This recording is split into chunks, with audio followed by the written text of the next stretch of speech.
Lo que voy a decir va a parecer una blasfemia para muchos, pero les voy a ir explicando por qué lo digo, por qué pienso así. Hola mundo, yo soy Miros Piz. El día de hoy les voy a estar hablando sobre Plazola, explícitamente sobre Plazola habitacional y por qué no lo considero ya un libro digno de ser utilizado como una guía o un libro de consulta para el día a día arquitecto. Voy a ir desglosando los motivos por los que no lo considero un libro de texto. Desde los motivos que se podrían perdonar o que tendrían una solución hasta aquellos que no. Vamos a empezar con las diferentes ediciones. Para aquellos que no lo sepan, Plazola es un autor que tiene varios libros sobre el quehacer arquitectónico o el ámbito de la construcción. Tiene unos tomos muy amplios, muy variados, sobre distintos temas de la construcción. Tiene desde cómo en teoría diseñar un aeropuerto hasta un zoológico. Y aparte tiene el Plazola habitacional, que es el que se supone que debería guiarnos, o muchas personas, muchos arquitectos, muchos maestros lo toman como la guía, el absoluto de lo que se debería de hacer en la construcción y diseño de una vivienda. Bien, vamos a empezar, como ya dije, por las ediciones. Esto ya tiene muchísimos años, entonces ha habido constantes ediciones. No es que yo odie Plazola ni nada por el estilo. De hecho, a ver si encuentro una fotografía mía de una ocasión en la que estaba yo súper entusiasmada porque encontré el Plazola habitacional en una librería de libros usados, de libros antiguos, y estaba muy emocionada. No lo compré y me alegro de no haberlo comprado. Y es que realmente ha sido como un libro de texto para muchos arquitectos mexicanos a lo largo de los años. Y ahí uno de los problemas. A lo largo de los años, como ya dije, ha tenido distintas ediciones. Tanto el Plazola habitacional como todos los otros tipos de plazolas tienen que ver con el acomodo, el espacio, qué tanto espacio tener, qué medidas o cómo aproximarse al diseño de un espacio en específico. Como ya dije, me voy a estar centrando en el habitacional. Entonces ahí vamos a encontrar los espacios acomodados de acuerdo a las medidas de ciertos muebles. Hay espacios en ediciones ya muy antiguas, hay espacios que ya no se usan. El mundo ha cambiado a lo largo de los años, la forma en la que vivimos ha cambiado y los muebles han cambiado. Sobre todo ha cambiado el espacio que ocupan. Actualmente tenemos muebles mucho más compactos y además tenemos otro tipo de muebles que quizá hace unos años no eran tan comunes, como podría ser quizás sí un escritorio, pero más bien un área para oficina dentro de una casa. Entonces ya necesitamos el espacio para una silla giratoria y otras cosas que no se consideran en ediciones un poco más antiguas. Y repito, las medidas de los muebles ya no, pues simplemente ya no se usan. Cuando tú realmente ya estás trabajando en un proyecto, en una obra, vas a estar utilizando los muebles, sobre todo para, por ejemplo, mobiliario de baño. Vas a estar utilizando ese mobiliario de baño que tú hayas elegido para ese proyecto o que se adecue mejor para ese proyecto. Ya hay algunos lavabos que son muy reducidos, ya no son aquellos lavabos que requerían un pedestal. En muchísimas ocasiones se opta por un lavabo que se compone del soporte y de un ovalín, o del ovalín integrado ya en el soporte. Las medidas van variando. Entonces ya no son tan útiles esas medidas que proporciona Plazola, sobre todo en lo correspondiente a mobiliario. Sí van a seguir siendo las mismas medidas, las que corresponden a la antropometría del ser humano, a la comodidad, a la ergonomía, a cuánto mide la cabeza, qué largo tienen los brazos y todo eso. Esas medidas obviamente van a seguir siendo similares, porque tampoco es que todos midamos exactamente lo mismo, pero sí nos van a ser de utilidad. Sin embargo, las medidas destinadas ya sea a los espacios como tal, o sea, entiendas espacios como la cocina, la recámara, el baño y todo, ya no necesariamente van a ser esas medidas, y sobre todo las medidas de los muebles no van a ser exactamente esas. En estos casos yo recomendaría a un estudiante de arquitectura irse directamente a catálogos de muebles que ya existan, que sean actuales, y ver realmente cuáles son las medidas para irlas conociendo al momento de estar diseñando, que realmente de eso es de lo que se trata, de conocer más o menos cuáles son las medidas de los mobiliarios que podrías estar utilizando. Bueno, eso en cuanto a las ediciones anteriores.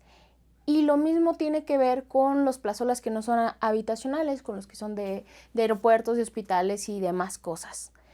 Los mobiliarios, incluso normativas, han ido cambiando, por lo que ya no van a ser tan válidos. Voy a dejar un poco de lado el habitacional para enfocarme en los otros tipos de plazolas. Ahora, como ya dije, Plazola ofrece prácticamente una enciclopedia muy amplia sobre distintos tipos de edificaciones. Es digamos, un punto de partida más o menos bueno. El Plazola, digamos que sería como un diccionario, ¿no? Ya lo dije, que sería como una enciclopedia. Ahí puedes entender qué es ese edificio y algunas de las partes que lo componen, qué cosas son requeridas o qué espacios hay que considerar. Sí, pero si por alguna razón llegara a ti el proyecto de una clínica, de un hospital, no es para nada recomendable que te quedes únicamente con lo que te dice Plazola. Para empezar, sería imposible construir únicamente con eso. Ahí tendrías que irte a las normativas obviamente vigentes y correspondientes a la localidad en la que se estaría construyendo ese edificio. Tendrías que ver las normativas, tendrías que, en el caso de un hospital, asesorarte de muchísimos más especialistas para poder crear el proyecto, aunque fuera únicamente el proyecto arquitectónico. Así que sí, Plazola sería un punto de partida más o menos decente, como cuando queremos investigar de un tema, pues lo primero que se hace es obtener la definición de ese tema, de alguna palabra en específico, pues vamos a un diccionario, una enciclopedia o quizá hasta lo googleamos, pero no nos podemos quedar únicamente con esa información. Eso solo es el punto de partida. Eso ya nos puede decir qué direcciones podemos tomar para investigar. Para eso podrían servir los otros plazolas, los de diferentes edificaciones, pero es imposible diseñar algo únicamente con ese conocimiento. Y repito, teniendo en cuenta las ediciones, podría ser un conocimiento muy desactualizado, porque pues constantemente van saliendo normativas, el mobiliario va cambiando, la forma en la que vivimos va cambiando. Y ahora, teniendo en cuenta lo que ya mencioné, tanto para plazola habitacional como para los demás plazolas, cuando digo plazolas me refiero a los libros de plazola.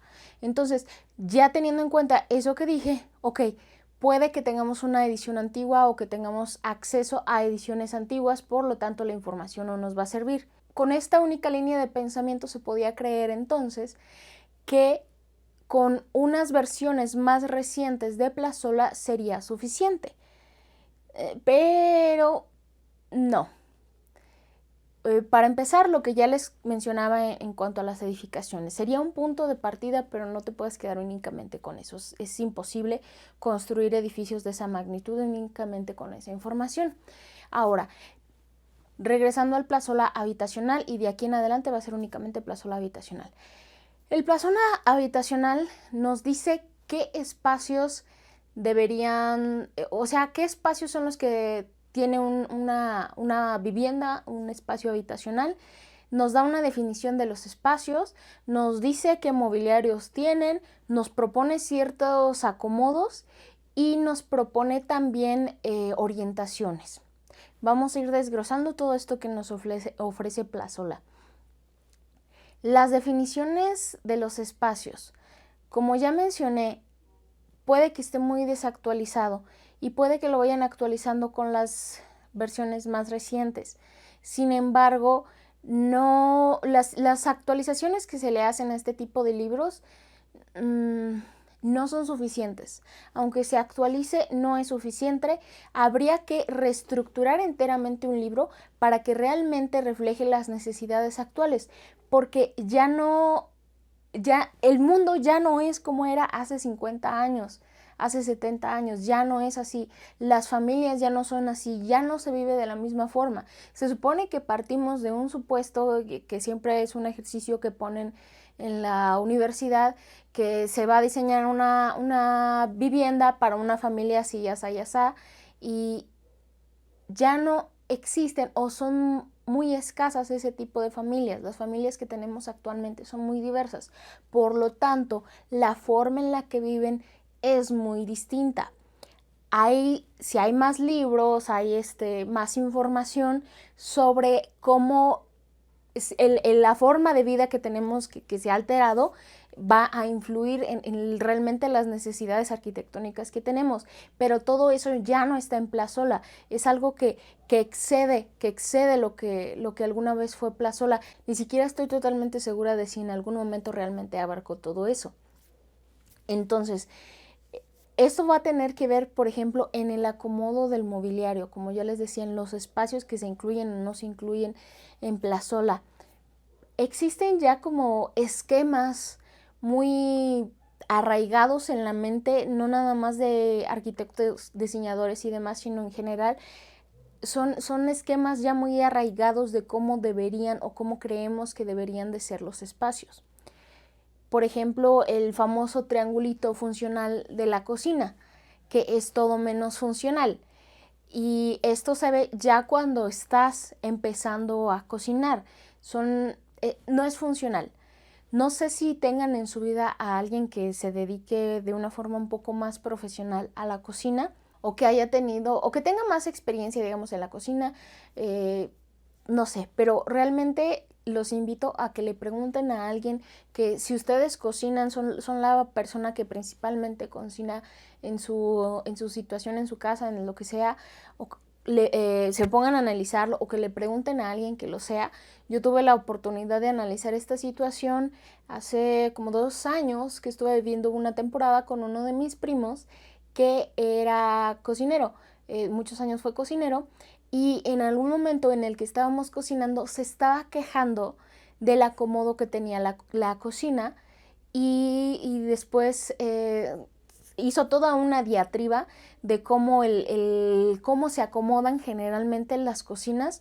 No solo no es funcional, sino es contraproducente. No me supo dar qué acomodo sería mejor, pero definitivamente no es lo ideal. Además, ya tenemos otros aparatos que antes no teníamos y son muy comunes. Ya tenemos la freidora de aire, tenemos quizás hornos o sea, vamos agregando más cosas. Ya es muy común que existan las cafeteras. Entonces, la forma en la que vivimos ya no es la misma. Y repito, ese esquema de la cocina que ya tenemos muy arraigado, al parecer no es el ideal. ¿Cuál es el ideal? Pues no sé, hay que dedicarnos a investigarlo, a encontrarlo, a desarrollarlo. Y todos los libros del tipo de Plazola llevan ese y otros esquemas. Únicamente estuve hablando del de la cocina, pero así hay muchos otros esquemas. Y también no nada más en el acomodo interior de las habitaciones, sino que ya te están proponiendo un acomodo. ¿Por qué el centro de lavado tiene que estar cercano a la cocina? Porque se piensa que hay una persona que se está dedicando a las labores del hogar y como que quiere estar cerca. ¿Existe realmente en estos días aún una única persona que se dedica a las labores del hogar en una familia? ¿O es una única persona la que vive ahí? ¿O quizá estaría mejor más cerca del cuarto? O sea, son diferentes situaciones que realmente hay que analizar. Entonces, en cuanto a dimensiones, Plazola ya no nos es tan útil. En cuanto a los esquemas de acomodos, digamos, de todo el esquema de la casa, quizá ya no nos es tan funcional. Probablemente también las definiciones de la vivienda, dependiendo de la edición, podrían o no ser las adecuadas. Podría ser, como les mencionaba, un punto de partida, tal como un diccionario, para conocer lo principal y lo más general de una palabra, en el caso del diccionario, y en el caso de la arquitectura, pues de cada espacio determinado o de lo que entendemos como vivienda. Ahora, ¿qué otra cosa dijimos que nos ofrecía Plazola? La orientación.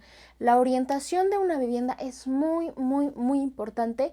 Va a determinar muchísimos factores, pero creo que yo el factor más determinante, el más importante que va a surgir gracias a la orientación de los espacios, tiene que ver con la temperatura. La temperatura, la iluminación, la ventilación, los factores bioclimáticos. todo eso se va a ver determinado por la orientación que tenga un espacio. Creo yo que es lo más importante porque nos lleva a cuestiones ya no de gusto, de confort. Bueno, sí confort, pero no un confort de que estoy a gusto aquí, me gusta, me funciona. No, sino a un confort puramente biológico, a un confort de no puedo estar en esta habitación porque está demasiado fría o no puedo estar aquí porque hace demasiado calor. Físicamente me es imposible estar aquí a tal hora del día porque hace demasiado calor. Esos factores, creo yo que es lo más básico, son muy determinados por la orientación solar que tenga cada espacio. Y Plazola nos ofrece ciertas orientaciones que, de acuerdo al autor, son las propicias, son las mejores para Ciudad de México y de hecho se toman como para todo México en general. Les voy a dejar por aquí un video que hice sobre orientaciones solares. Estuve probando las orientaciones de Plazola y también las orientaciones que propone Neufeld. Estuve probándolas en diferentes ciudades, hice análisis bioclimáticos de diferentes ciudades en un punto más o menos cercano, porque también existe el mito de que las orientaciones van a variar según si estás en el hemisferio norte o en el hemisferio sur, y esto es una total falacia. No tiene nada que ver. El punto geográfico en el que esté ubicada la zona no tiene nada que ver con cómo se van a ver afectadas estas orientaciones. No tiene que ver con el punto geográfico, tiene que ver con las condiciones climatológicas, que sí van a estar ligadas con el punto geográfico, pero puedes tener exactamente las mismas condiciones climatológicas en puntos totalmente en hemisferios opuestos o en puntos opuestos del planeta en el otro sentido, y mientras tengan las mismas condiciones climatológicas, la orientación solar va a ser, la ideal va a ser más o menos la misma, que tampoco tendría que ser forzosamente la misma, porque la orientación solar también depende del uso que se le dé al espacio. Y con esto no quiere decir que si estoy hablando de una recámara y una recámara va a requerir la misma orientación solar si tiene las mismas condiciones climatológicas. No, tampoco. ¿Por qué? Porque depende del tiempo en el que va a estar habitado ese espacio. Podemos tener los mismos espacios, recámara y recámara, en dos ciudades completamente diferentes, con la misma climatología, así exactita, o no sé si realmente existe el caso, pero en una hipótesis, tienen exactamente las mismas condiciones climatológicas. Entonces yo podría creer que puedo ofrecerles la misma orientación solar y les va a servir a los dos, pero eso no necesariamente es cierto. ¿Por qué? Porque puede ser que la persona que habita de este lado en esta habitación utiliza esa habitación únicamente para dormir en la noche y supongamos que está en unas condiciones climatológicas extremas, en cuanto que hace mucho frío en la noche y calor durante el día. Esa persona únicamente está allí para dormir. En el día no está para nada, por lo tanto la orientación que requiere esta persona es una que le permita que se caliente esa vivienda, de preferencia en la noche. Entonces sería una orientación sur-oeste que le permita la entrada al sol. Bueno, igual depende exactamente del punto geográfico, pero estamos suponiendo que requiere una orientación oeste para que le entre el sol por la tarde y entonces se caliente y esté un poco más caliente en la noche. Y bueno, también requeriría otras medidas para controlar esos cambios tan bruscos de temperatura, pero esta persona necesita que esa recámara se caliente. En cambio tenemos a esta otra persona con o sea, sigue siendo una recámara, sigue teniendo los mismos datos climatológicos, pero resulta que esta persona trabaja de noche, no está en su casa en toda la noche y cuando llega del trabajo tiene ciertas actividades y entonces duerme por la tarde. Duerme en las horas más calurosas del día y es exactamente el mismo clima que mencioné de este lado. O sea que hace mucho calor por las tardes, o sea, durante el día, y hace mucho frío por las noches. Aquí lo que necesito es que se refresque. Entonces, aquí lo que quiero es que le llegue la menos luz solar posible. Entonces, por ejemplo, podría ser una buena orientación solar la norte, que la ventana esté dando hacia el norte para que no le dé luz solar directa en ningún momento del día y no se caliente. No me importa que esté extremadamente frío aquí porque no va a haber nadie. En cambio acá necesito que esté caliente y no me importa que esté extremadamente caliente durante la tarde porque no va a haber nadie. En teoría es la misma situación. Es una recámara, mismas condiciones climatológicas, pero el uso que le da a la habitación se hace completamente opuesto y ya no me sirve la misma orientación solar. De hecho, me estaría sirviendo una orientación solar totalmente opuesta para obtener resultados totalmente opuestos. Por lo tanto, las orientaciones que proporciona Plazola, que proporciona Neofer, cualquier orientación que ustedes encuentren que digan para una habitación esta es la orientación ideal, jamás van a ser completamente ciertas. Puede que sirvan en algún momento determinado a algún proyecto en específico, pero no les van a servir para todos los proyectos. Por lo tanto, esa parte de Plazola nos es completamente inútil. Entonces, con esto puedo llegar a la conclusión, espero que ustedes hayan llegado a la misma conclusión que yo, aunque cuéntenme en los comentarios si no llegaron a la misma conclusión, si están completamente en desacuerdo. Plazola es un buen libro, es un libro de texto, pero es algo similar a un diccionario. Solo nos sirve para entender lo más básico y lo más general de ciertos conceptos, en este caso de una vivienda, y no nos basta para tenerlo como un manual para construir exactamente o para diseñar exactamente tal como nos lo está mostrando. Espero que este video les haya gustado, que hayan aprendido algo nuevo. Sobre todo, espero que este video les haga pensar. Nos vemos en un próximo video. Paz.